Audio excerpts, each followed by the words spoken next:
Welcome to Innovative Brick Systems. Today we're going to show you how to install field liner with returns.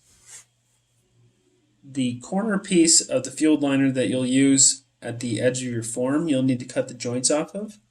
And then using our corner strip, which allows you to align the return with the field liner, you'll install that first and then place the field liner on top of that. From there, you'll take the return liner and use an adhesive. We recommend Glue Down. Spray that on the side of the form as well as the back of the plastic form liner. This allows it to stick. Wait 30 seconds before installing to maximize your adhesion. And you can see here how the corner strip now allows you to align the return with the field liner perfectly. At this point, you can now install your corner bricks.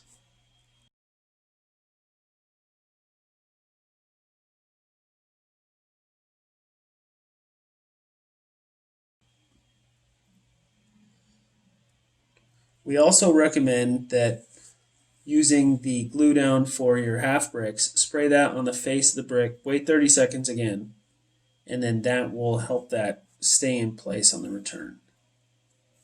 The final piece on the return is the edge strip. This gives you that joint.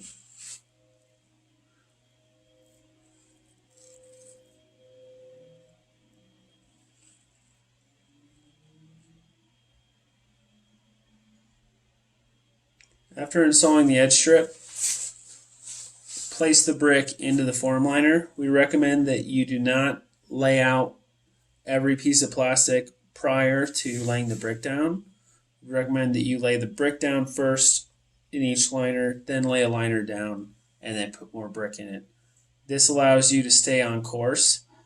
Plastic has a tendency to expand or contract depending on temperatures. So after you measure each horizontal course, you're able to tell if it's on the correct dimension line.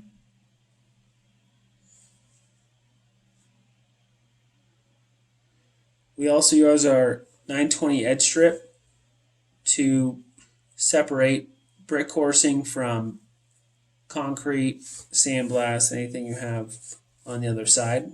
This gives you that nice joint, but it also helps keep all the bricks in place. This is our sliding soldier course.